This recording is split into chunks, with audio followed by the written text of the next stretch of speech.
Today I'm going to be stitching with you this beautiful design for the Easter egg.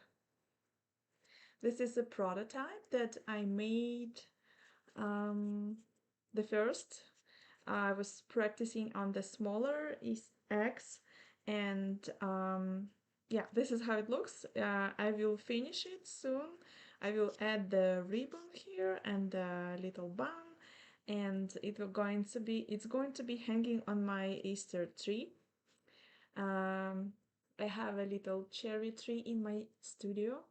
So we already stitched those two Easter eggs last week. If you're new here, I can remind you that I'm running a stitch along for my stitching club on Patreon, and we are stitching a cute and beautiful Easter eggs like this. Those video tutorials for those two embroidery designs are already available on my YouTube channel, and you can check them out. You can watch how I'm stitching those eggs, and you can also watch a tutorial how to how to wrap the fabric around this egg and how to decorate it and um, to get this finished look like you can see here. Those two embroidery designs are beginner friendly, so anyone can do it even if you are new to hand embroidery. I provide detailed instructions and illustrations for beginners with step-by-step explanations, and yeah, you can do it as well. So even if you don't have any practice in hand embroidery. So those are beginner friendly designs, and this one is going to be a little bit um, advanced because we are going to be using the satin stitch technique that I recommend you for flowers. So if you want to join this stitch along, check the link in the video description below if you're watching on YouTube, or if you are watching on Instagram or on YouTube as well. You can comment Easter eggs and I will send you the link and all the information that you will need to stitch it with me. I designed 8 different embroidery designs for Easter eggs. They are pretty fast and fun to stitch, and you just need a few hours in the evening, like maybe 2 or 3 hours to complete each design. Those two can be done for 2 hours, I guess, and 30 minutes to get it framed. So this one can take you 2 or 3 hours. It depends on your skills, and yeah, it's up to you how fast you can finish them, but we are not trying to finish them fast, right? We are trying to enjoy the process, and I will guarantee that you will like the process as the finished result. So I already did the live workshop that went on Moncton in New Brunswick, Canada, and I have 2 more workshops planned for the next weekends. So this project turned out really popular and interesting for beginners to join. So take a chance, and maybe if you live in Moncton, sign up for my live workshops, and I will teach you in person. And yeah, let's start stitching this. So we will start stitching from simple stitches. I will show you the satin stitch for the leaves first, because this is the simplest one, and then I will switch to the flowers and stems, and we will also have some French knots in the center of the flower and around this design. As you can see, this design is with blue and yellow colors. These are the colors of Ukraine, and yeah, this is a pretty symbolic project for me because I'm from Ukraine, and yeah, it's nice ways to think about Ukraine and support Ukraine. Um, yeah. Usually, we in Ukraine we do pisanki, and this is how it looks like. This is Easter egg in Ukrainian traditional style. I did this pisanka for the first time in my life last year, and this is a real egg, and it's empty. There is a hole, and so I try to be careful with this one because it can break really easily. So it's a really interesting technique. So if you would like to learn, check out the events on Facebook in your area. Some probably Ukrainian community is also running some workshops for this technique, so you can learn and have fun. It's just 1 or 2 hours to make this Easter egg, and somebody from Ukrainian community can teach you in person, and it's a really interesting experience. And I love the magic in the end when you are washing away, erasing the uh, wax, and you see the finished look, all the colors finally when you are done. So I highly recommend to go to this workshop as well.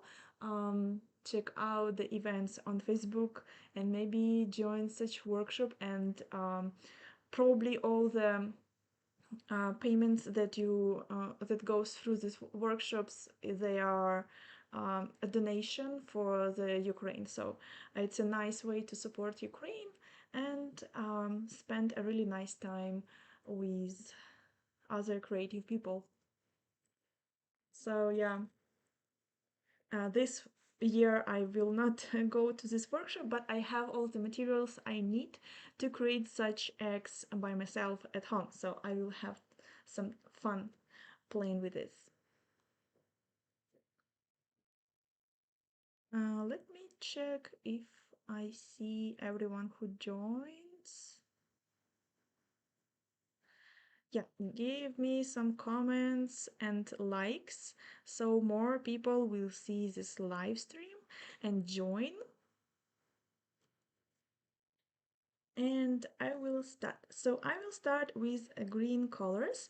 These are the colors that we will need for this small embroidery design. And I will start with the lighter color, and then I will switch to the darker. So the first color is going to be DMC 954, and it's gonna go in a combination with the 911. I will use this darker color for the stems and for another half of the leaf. So I'm planning to stitch the leaf, and I'm going to use two colors for the leaf. One side of the leaf is going to be lighter and another side of the leaf is going to be darker. This will create an illusion like this leaf is volumetric, and it's gonna look more realistic. The same trick I did for the flowers, as you can see here. A few petals are lighter and a few petals are darker, and it's a nice trick to make it more realistic. So you can try. And I will need only 3 strands of floss. I already have this color in the bobbin here, so I will use that one. I have so much fun making embroidery kits for this project, and I found some cute bags with Easter bunny and the ears, and it's so cute and festive.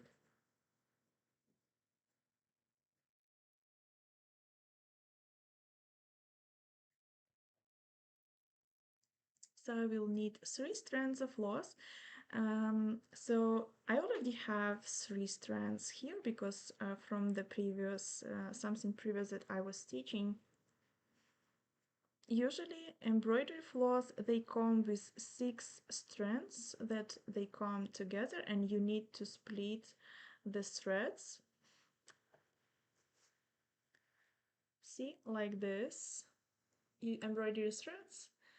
It's there is 6 strands of floss here, and you just pull. Just first you cut the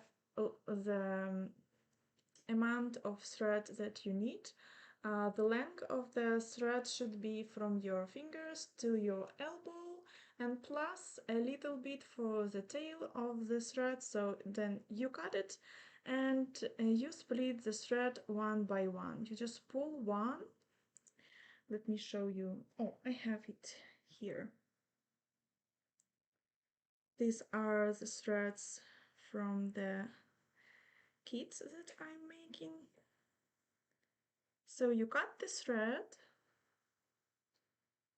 you find one thread from this bunch of threads that they go together, and you pull like this.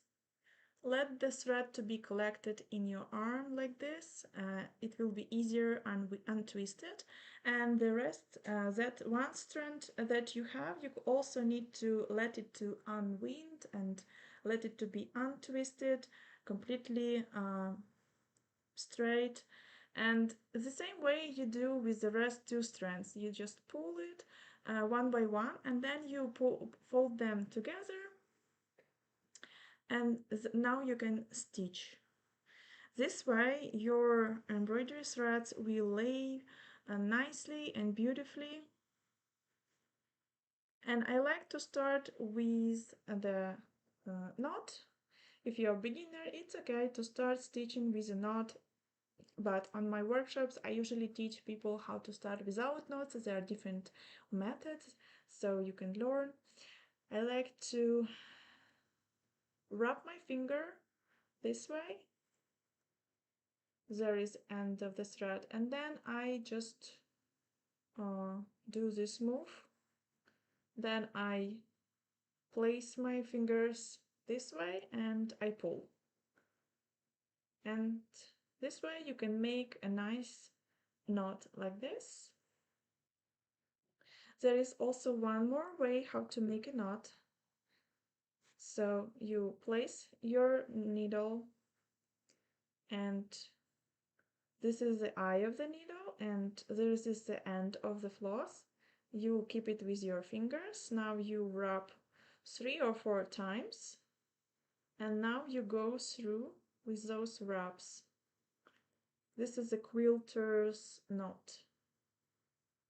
And this way you can also make a perfect knot for starting your stitching process.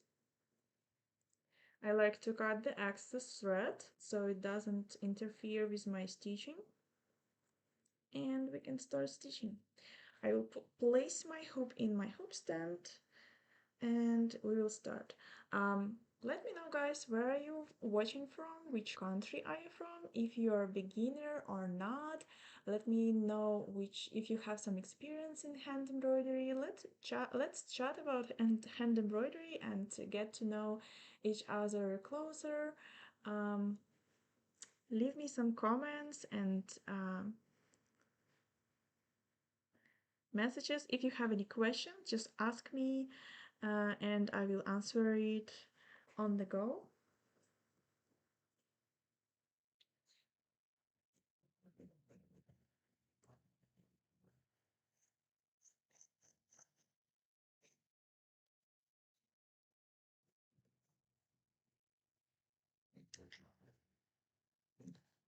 On the workshop, there were a lot of people who are trying embroidery for the first time, and it was really nice seeing them making their first steps in hand embroidery and teach them.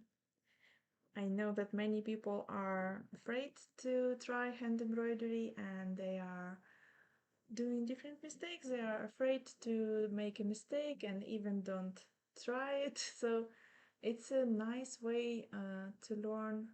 If you have any workshops in your area, so this way it's going to be not so scary to try if you have someone who will help you. So we have a leaf, and this is the shape of the leaf. It consists of 2 sides, and as I'm planning, as I told you before, I'm planning to stitch the one half of the leaf with a lighter shade and another half is going to be darker. Let's imagine that we have a source of light coming from this side, so a lighter piece of the leaf is going to be here on top, and the bottom part of the leaf, let's make a darker color.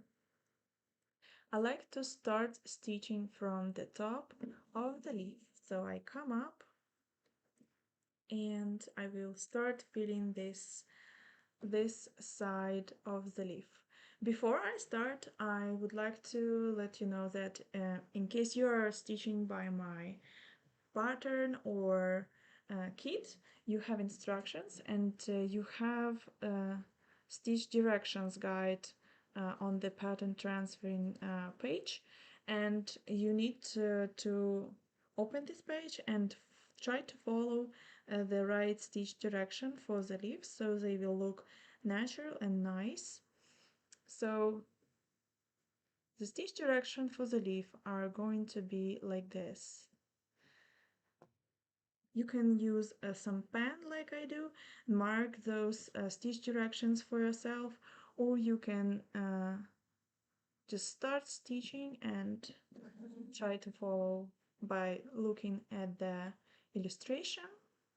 So I made the first stitch, and it's pretty long, it's almost till the middle of the leaf, as you can see, and I come up really close to this stitch, and I'm trying to follow this outline. I go exactly through the outline, and I come up and I will make one more stitch. You can go into the same place where you finished the previous stitch for this second stitch, and complete the stitch. So this is satin stitch, or it also called leaf stitch if you are stitching the leaf sometimes. Um, so for the satin stitch, you need to make stitches really close to each other, so they will cover the entire area, and you can help yourself with like placing the thread in the direction that you need to place your stitch, and this way you can make sure that you are following the right stitch direction. And as I go and make the second and second stitch, I come up really close to the previous stitch. I move a little bit down. I try to go through exactly through the outline that I made, and on the bottom I move slightly down as well for the second stitch, for the next stitches, and it's just half of a millimeter or smaller distance from the previous one, and this way you can lay down your stitches really nicely.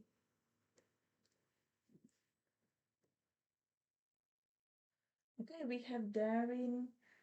She said, I'm very new to try embroidery, working on my bunny design, hoping to stitch it on the tea towel once I practice. Is this my Easter bunny? I know I have a free embroidery design with Easter bunny. Is this my embroidery design? I'm so happy that you are trying hand embroidery with my embroidery design. I also have video tutorials on YouTube. It's probably where you found it. Hi, Joanne. Joanne says she's learning too. Do you always use 3 strands? She's asking.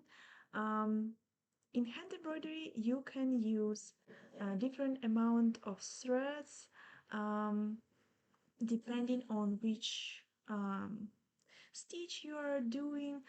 For this, I choose how many strands I need depending on the size of the leaf. If I do satin stitch, if it's just a simple satin stitch, no thread painting involved. So yeah, I'm using probably in most of cases just 3 strands of floss, and this is my favorite amount of floss for stitching the for making the satin stitch. But it depends on the size of the object that you are stitching. Sometimes you need 2 strands of floss. So yeah, it depends on which kind of stitch you're doing right now. For the satin stitch, yeah, it's 2 or 3 strands. If you do like other stitches like outline stitch, like back stitch, split stitch, or stem stitch, it can be also 2 or 3 strands of floss if you want to make just outline on the top of the object. So I use just 1 strand of floss if I would want to outline the leaf, for example, or the petal. There is also an option to outline it when you're finishing this satin stitch to add some contrast. So yeah, it depends on the what kind of stitch you're doing, what size of the object you have. So you just decide on this. All my patterns that I design for people who are following the patterns, I provide the information on how many strands I'm using in where and which color of the thread is that, so they could recreate the same design like exactly like I did. So all the information I also provide in my illustrations inside my PDF patterns as well. And I also do video tutorials for my most of my designs right now, because I feel like this is the best way how people can learn, because on the videos you can see how I move um, my hand, how I keep the needle in my hand, how the thread behaves, and everything, where I put my needle and how exactly to make the stitch.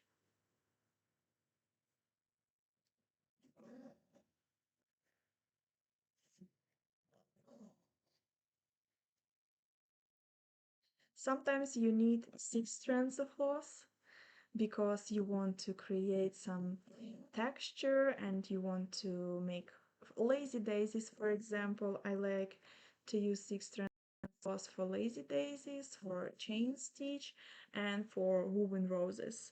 Uh, those are really fun stitches that you can play with, and they're also easy stitches, and they look really nice when you use 6 strands of floss.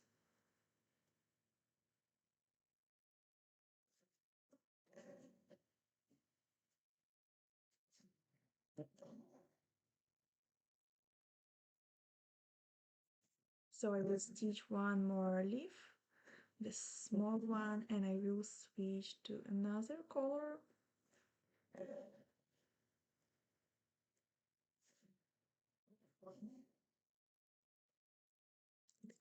The common mistake that I saw for the satin stitch is when people are trying to fill this area with a different direction, like this one, like this one.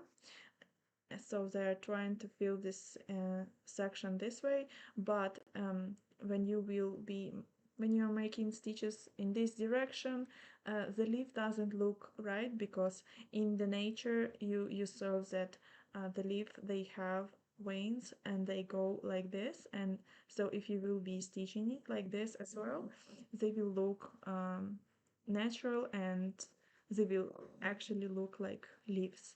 But if you will change the direction, it can change the look of the leaf and it will not look right. So I recommend you to try to follow the right direction, so your um, leaves will look um, like properly, like the leaves looks in the nature. So let's switch to the darker color. So I'm switching to the color 911, and I will fill the other half of the leaf.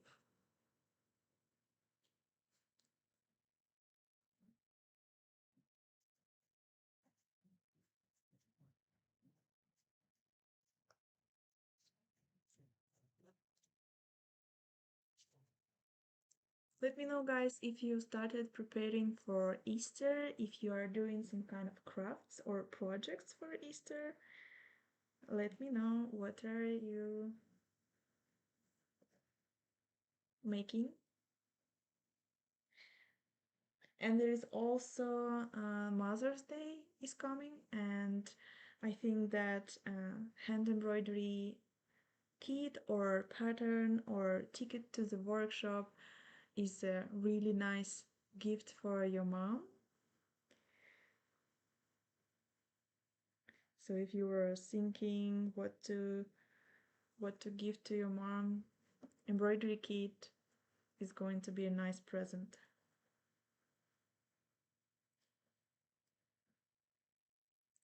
So I just threaded my needle. So as you may notice, I didn't mention it before. So when I'm threading my needle, I have a little, a small tail that like 50% of the length of this thread. This is just a thread that I will be using later, and I have the main thread that is longer, and I make a knot on this part of the thread. Sometimes if you have too long thread, it can be the reason why you are having like unwanted knots. So try to have not too short and not too long embroidery thread, like exactly the length that I showed you from the fingers till your elbow, plus a little like about this side between your fingers, plus the tail. So it's going to be the perfect size of the thread. And try not not rush too much, just slowly come up and stitch with your needle.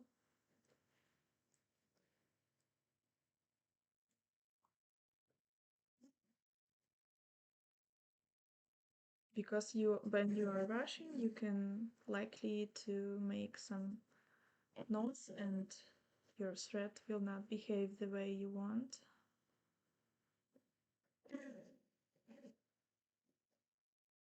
So I'm stitching the second half of the leaf and the direction like mirroring from the left.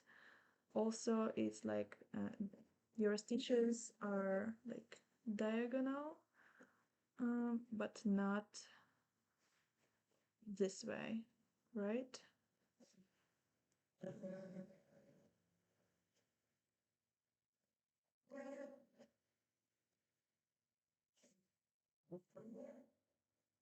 And when you keep the same stitch direction, uh, your leaves and all the objects that you're stitching, they will look consistent. Sometimes for some leaves and petals, you need to change stitch direction so they look more natural, because sometimes we have curved shapes, and this is what I will show you for the flower a bit later. But for the leaves, it's enough to stitch with this direction that I showed you. See, this part of the leaf, when we have a tip of the leaf, it starts expanding and goes like this. So in this place you need to turn the direction slightly, and then from this point you can start moving with the same direction until you finish the leaf.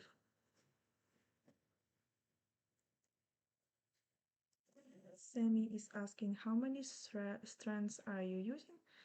I'm using 3 strands of floss right now.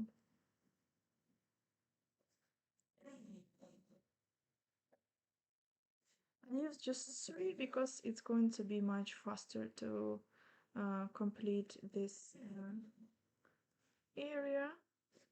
Because if I would use only 2 strands of floss, I would do like a bit more work to finish stitching this part. If you want, you can use only 2 strands of floss. I think 6 strands of floss is too much for this small leaf, but some people they like to stitch with all 6 strands of floss. And I saw it can give you like a nice texture. It's also nice. So I don't blame you if you are stitching with all 6 strands. Yeah, sometimes it looks really, really nice.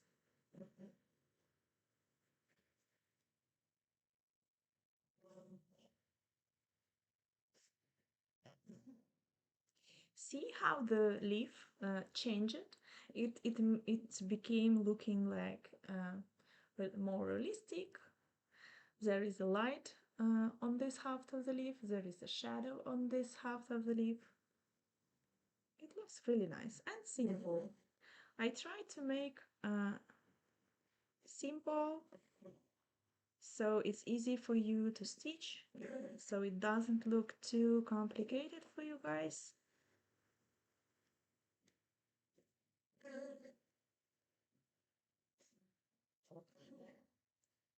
In my PDF pattern, I also provide the instructions how to transfer the pattern to the fabric, because this is the most questionable question. Sorry, but yeah, people they often ask me how I transfer the pattern to the fabric, because they don't know how to start hand embroidery without the pattern on the fabric, right? For cross stitch it's easier, they can count and they can figure out how to start and where to start, but for this kind of hand embroidery they most of the cases they don't understand how to transfer the pattern to the fabric. So there are different ways how to do it, and I explain it all in my PDF pattern. So don't worry, if you buy my PDF pattern you will get a lot of different information from how to start and how to finish your embroidery. I wrote a lot of articles that I give you links inside my PDF to those articles, so you can learn a lot from just one embroidery pattern like I do. So it's a nice way to learn. If you never tried hand embroidery, you don't need to know everything before trying my embroidery patterns if they are marked for beginners. Yeah, I have different levels for the patterns, and yeah, now I will show you how to stitch the stem. So as I'm located right here, so I can jump to this place and start stitching the stem, and I will be using a stem stitch. So I make one stitch and it's pretty long, about 8 millimeters, and I keep the thread with my finger to create the loop. I don't pull the thread completely yet, and I come up in the center between the place where I came up and put my needle down. So I come up exactly between those 2 points, and now I release the thread and uh, tied it. So now I do the next stitch and I go like halfway front along the line. I keep my loop with my finger, come up exactly where I just finished the previous stitch, and release the thread and tied it. And I repeat the same thing over and over, and I keep the loop on one side all the time, so your stitch will look like a rope. It's going to be like a twisted rope as a result. So this is how I do stem stitch. This line was pretty short, so let's repeat it with this one. I will jump to this place. You can jump from one place to another if it's just a short distance, so it's okay. I recommend to jump. Sometimes if you need to start your thread in a completely different place and it's a lot of space to jump, I recommend to finish your thread on one place where you just finished that object and start a thread over in another place, because I don't recommend you to make long stitches on the back side. When you jump, you create a long stitch if it's far away. So I don't recommend to do this, because um, it can be visible from the front. That's thread from the back. If you have the fabric like mine, see if it's slightly visible from the front. So I don't recommend you to jump too much in your work. If it's just a short distance and if it's going to be covered with some other stitches, there's this line, so it's not gonna be really visible, so that's okay to jump to this place. So we'll do just a few stitches here. It can be a split stitch. As you can see, I'm splitting the previous stitch right in the middle. This is another way how you can stitch the stems. And this way I got to this place, and from this place I can start stitching all the way this line, like this long line. And for the stem stitch, I recommend to keep the loop when you are stitching. I keep the loop on one side, right? And I recommend you to keep the loop outside of the curved shape. So here we have a curved shape and it goes like this, and I recommend to keep the loop outside of this shape, so you will have a nice and a beautiful line and a solid line. It's going to be a solid line, really nice.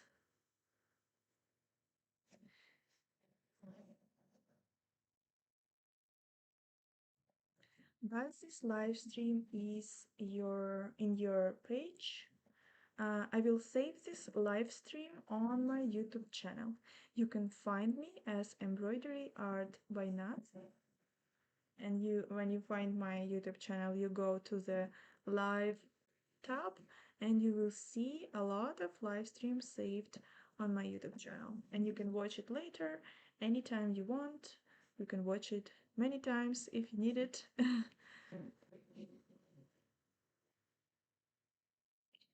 And yeah, if you go to my YouTube for the first time, I will ask you to subscribe if you like my content, and please leave me a comment that you just found my YouTube channel and you just subscribed, and I will be very, very happy.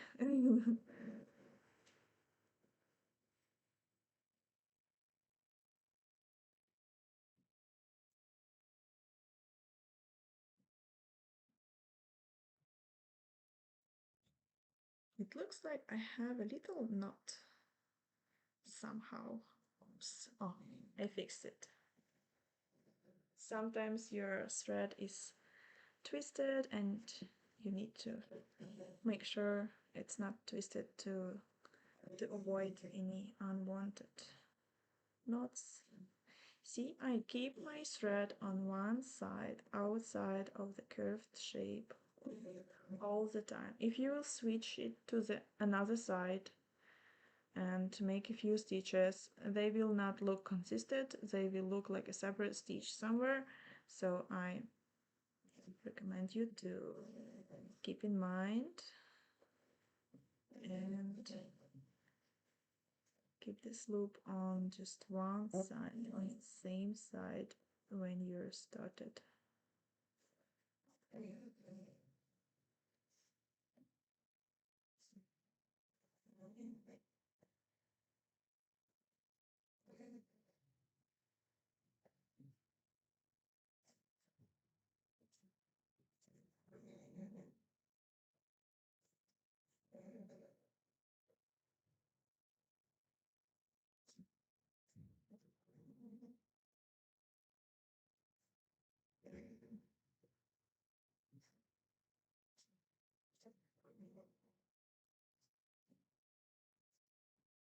see how it looks. It looks like a twisted rope, and it lays down really nice, looks solid. When you make the same distance for your stitches, try to make the same distance so all as the entire line it looks consistent, because when you do longer or shorter stitches suddenly it will not look consistent, it will not look really nice. So try to keep the same distance. If you need, you can mark the distance with your pen. You can make dots like this, and this will help you to do the same distance stitches, and your stem stitch and back stitch, different kind of stitches, they will look more consistent. So I jump it from here to here. That's fine to jump because here we have a leaf and those objects are pretty close to each other, so you can jump if needed. And I will stitch this branch. This is just back stitch. You can do back stitch here like this, or split stitch if you want. For the split stitch you can split from the back side, or you can split from the front side, depending on which way is the most comfortable for you. Like here I split from the front. Sometimes for me it's more comfortable to split from the front.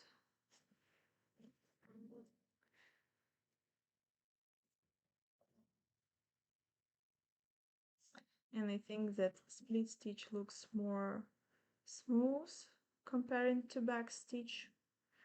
Okay, so I will finish this thread later, and I will start stitching the flower. For the flower I will use two colors, and it's going to be the lighter blue and a darker shade blue. I will start with the lighter one, it's going to be 809, and then I will switch to the darker one.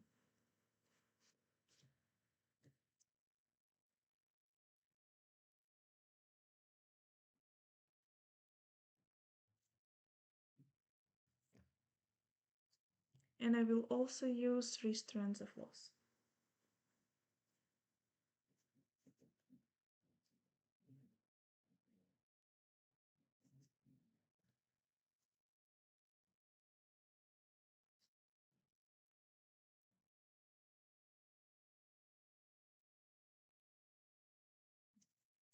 I'm separating them one by one.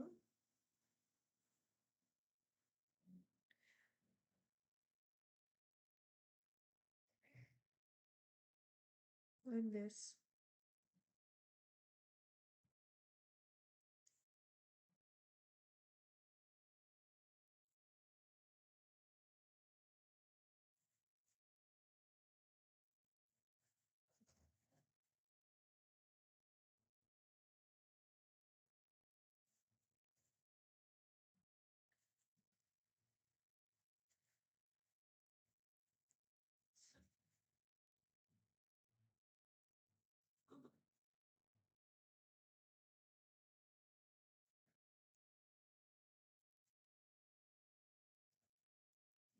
So I would like to make 2 petals with this lighter color, so I will need to make one here, and the rest 3 petals are going to be darker.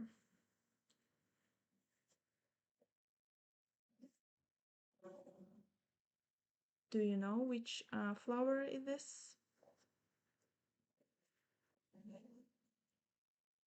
So for the petals, they have a rounded shape, as you can see. So for this shape of the petal, you also need to follow the right stitch direction to make them look beautiful and natural. So I recommend also to mark stitching direction according to my pattern instructions. And the stitches should go like this. For the rest petals as well, you mark the stitch direction, and all the stitches that should go towards the center, like this. And to make this petal look flat, not too bulky in this place, because if you will put all the stitches into the same place like this, all the stitches, if they will go into the same place like people often do, this part will be too bulky. There's going to be too much volume, and it's gonna be hard to go to the same place over and over with the thread. So I recommend you to do to fill this petal with a target satin stitch technique. So for this I will make one stitch shorter, and I will finish it close to my previous stitch that I made in the center, and then the next stitch is going to be long stitch, and I will variate like long stitches and short stitches.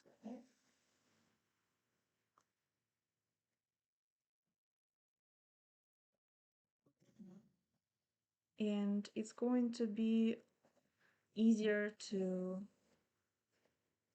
complete this flower, and the petals, they will look not too bulky, not too chunky, and more neat and more flat, and like the satin stitch should look like, right?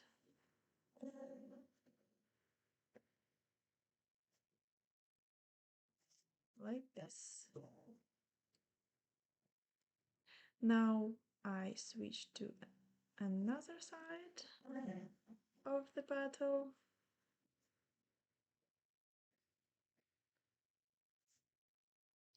I make one shorter stitch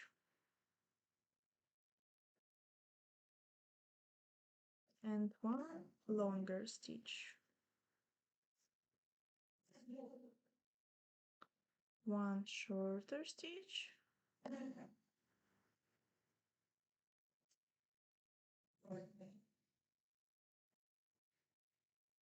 and one longer.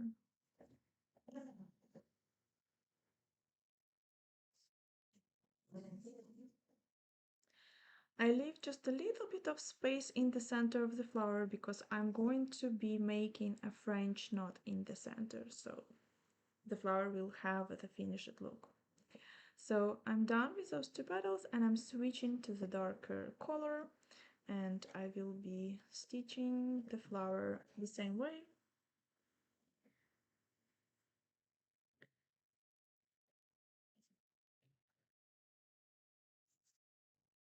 This is going to be number 3838.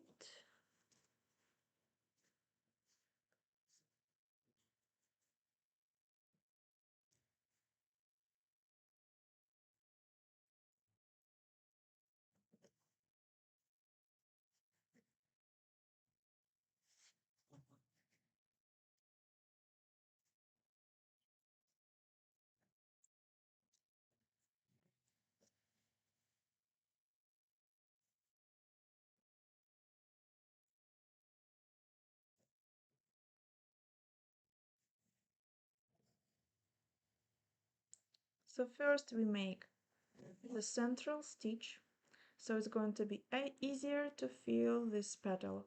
You go to feel on the right side, and then you go and feel it all on the left. One shorter stitch and one longer stitch. It's like longer short stitch, but it's a bit different. It's like a combination of satin stitch and long and short stitch, something like this. And this technique is called tacked satin stitch.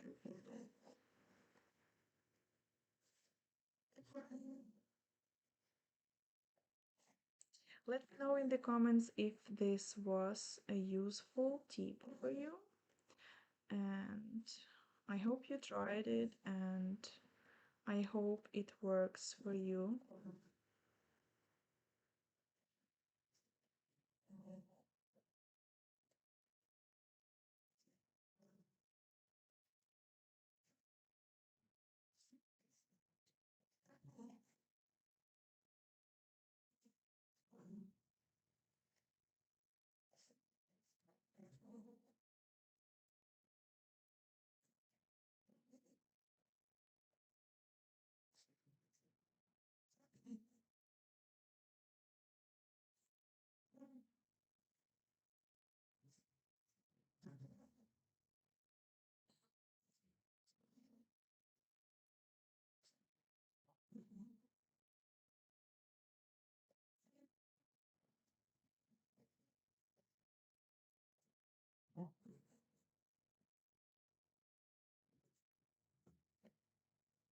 When I will finish this thread, I will show you how to secure your thread on the back side.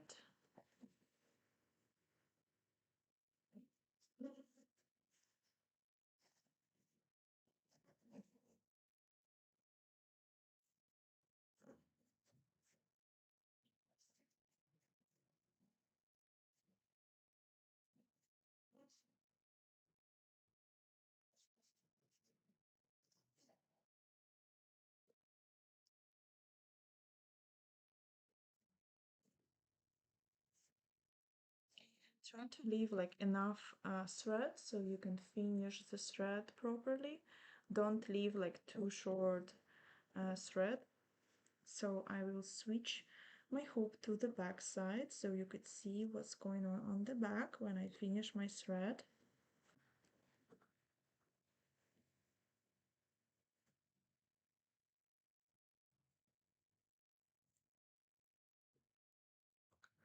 So here we have the back side. This is how it looks right now.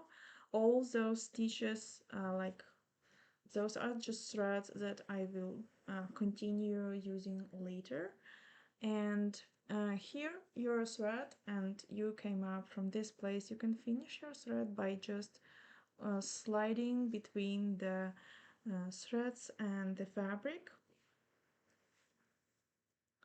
I just slide, I don't go through the fabric at all, and I make a short stitch, and I created a loop like this, and I go through this loop with my needle, and as you can see it will create a little knot, and I tied it like this, and now I will just go under my stitches, like I will make a long stitch between the fabric and between my stitches, and I can make one more long stitch. So I will take off the hoop from the stand so it's going to be comfortable for me, so I can make one more stitch like this, and this way I'm just hiding my thread ends. Now I can cut this thread really close.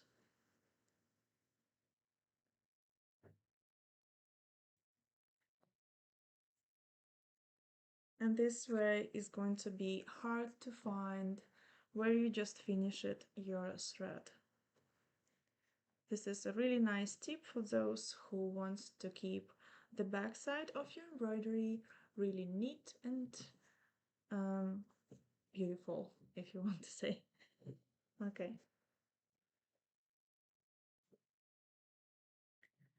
So I will place my hoop back to the hoop stand.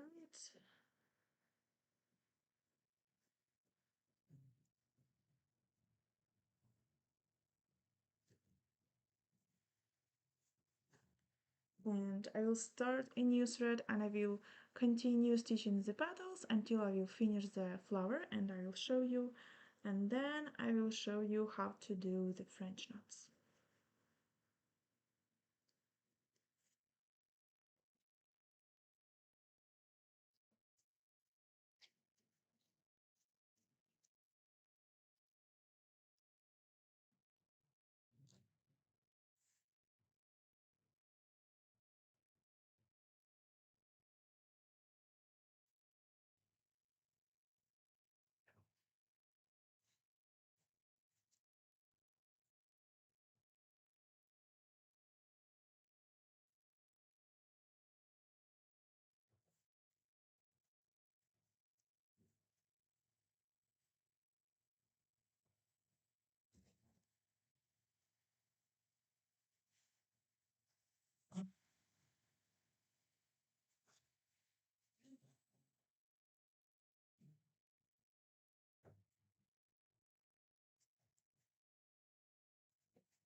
You can also use some multicolored threads for the forget-me-nots like this one, or maybe you have some different colors and it's gonna look really, really beautiful.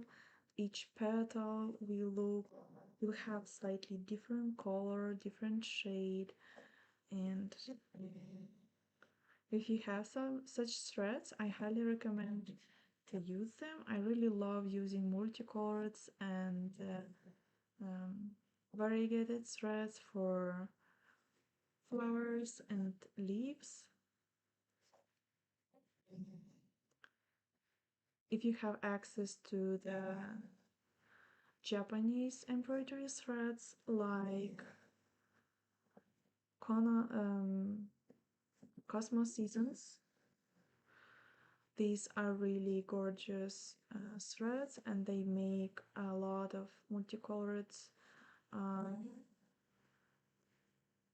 threads and they are the best. I think they are the best on the market for the multicolored threads, and the quality of those threads is really, really nice, even better than DMC threads sometimes.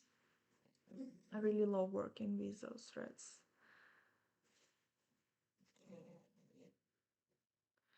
If you're watching my on my YouTube channel, in the video description below, you can find the link to my um, page where I collect all the links to different materials that I like to use from Amazon, so you can go through all the links that I saved and maybe purchase some nice embroidery threads or some nice fabric for hand embroidery or some tools and materials that I use in my work, so I recommend them for you as well. They are really tested by me and they are really high quality, so I order actually my supplies sometimes from those listings, so you can feel free to purchase them if you want some materials or anything you need for hand embroidery. So I'm switching to the different color, and this is going to be DMC 726, and I'm going to be making French knots. French knots are going to be here in the center of the flower, and then I will jump to this place and I will make French knots here for this little branch. And I will also use 3 strands of moss because this is my favorite amount of threads of threads that I like to use.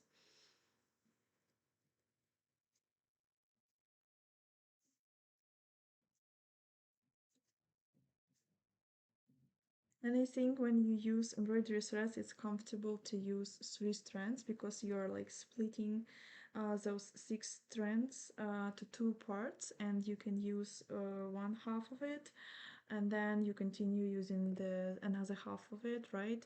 So it's the best way how to split threads. French knots are sometimes one of the complicated kind of stitches for beginners, so I will try to explain it as much as I can right now.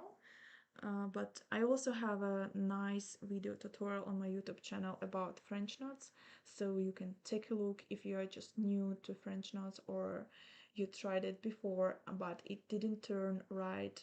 I highly recommend you to watch that video. I explain 6 different mistakes that beginners can do when they are trying to do French knots. So yeah, I will leave the link in the video description as well. So for the French knot, I need to do it in the center of the flower. So I come up from the back side. I made a knot on the end of my thread. So I come up here where I need to make a French knot, and I wrap my needle this way. I wrap 2 times, you can wrap 3 times or 1 time, depending on how big you want to make the knot. So I put my needle back to the fabric like this, really close to the place where I came up. I try to not go to through the same place because I can accidentally pull this French knot to the back side. It depends on what kind of fabric you're using, but sometimes it happens. So now you need to slightly tight your thread, and your wraps will go down close to the fabric like this.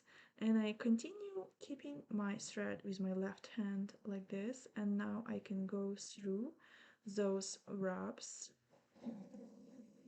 and I keep the thread until the very end, and only here I let it go, and you just made a really nice French knot. I really love it. I really like to make French knots in the center of the flower, sometimes when the flower is bigger and you can place more French knots around it, like, and it looks really beautiful and natural. So now I will jump from this to this place, and I will make French knots here. Sorry. I will make French knots here, so I wrap 2 times. I keep my thread with my hand. It takes practice, so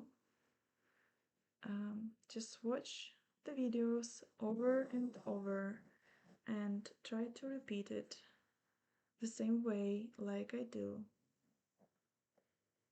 Now I go back, tied it, and I keep the thread. Now I can go through the wraps and let it go in the end. Again, I come up, keep my thread with my hand, left hand, I'm right-handed, and now I go with my needle after my thread. So I'm here, then goes your thread, and then goes your needle. You go from here, wrap it, go back, tie it, place your finger on your thread. Now I go through and I finish the French knot. The best way to do French knots is like I do right now with the hoop stand. My hoop is fixed by the hoop stand, as you can see. I use a hoop stand, and it's the most comfortable way how to do a lot of French knots, especially if you have a lot of French knots in your embroidery design.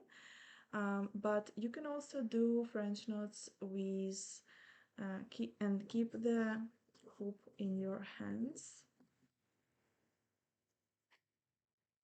Um, let's make the French knot for the next flower. So now I will be doing French knots without the hoop stand, and you can see how I do them in this case. So I will jump here for this flower.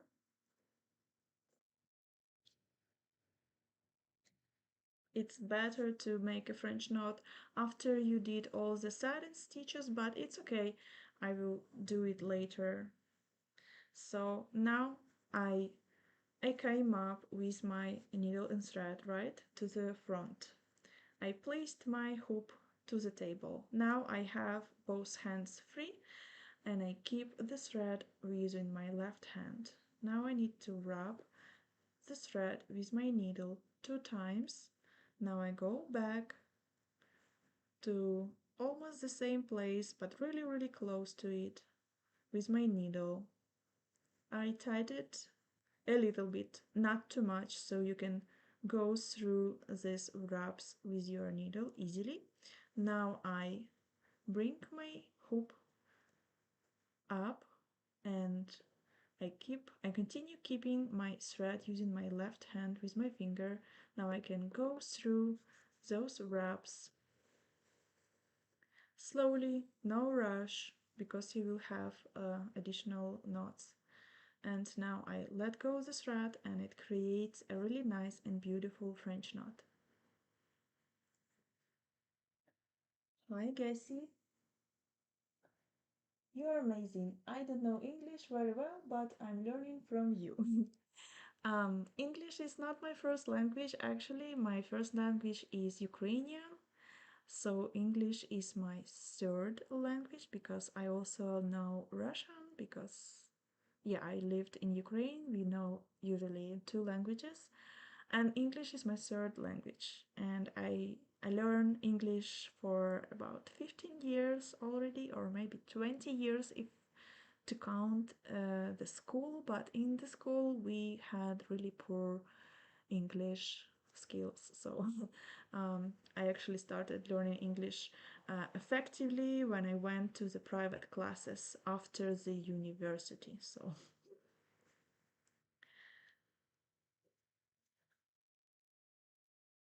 but anyways, thanks for um, a compliment.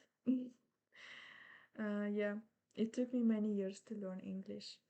So thank you so much, guys, for watching. If you want to join my stitch along, you can follow the link in the video description below, and there will be an information about the stitch along, how to join, how to get all 8 embroidery patterns for Easter eggs, and embroidery a lot of Easter eggs with me. We will make a beautiful and cute Easter eggs like this. I made 8 different designs for it, and I will be stitching those embroidery designs with you. I already made 2. Today I will go and finish this one. It's gonna look like this. This is a smaller version of this design that I made, and I will finish this design and I will make an illustration with a stitch guide for my stitching club on Patreon, and I will let them know which kind of thread that I use, which kind of stitch I used, and how many strands I used. So you will have an illustration in front of you to guide you, besides my video tutorials here. And I also put some basic step-by-step guides for each stitch that I use in this pattern, so you will not be lost. Don't worry, especially if you are a beginner. I will be with you. We have a chat, and you can ask me any questions if you want. So I will support you and other teachers. We have a really nice community on Patreon with different people from different countries all around the world. It's very interesting to learn from each other and share our experience and progress on our projects. So you will find a lot of stitching friends. Thank you so much for watching today. I will go live tomorrow and I will be stitching the next beautiful embroidery design for the Easter eggs. See you tomorrow. Thank you so much. Bye, guys.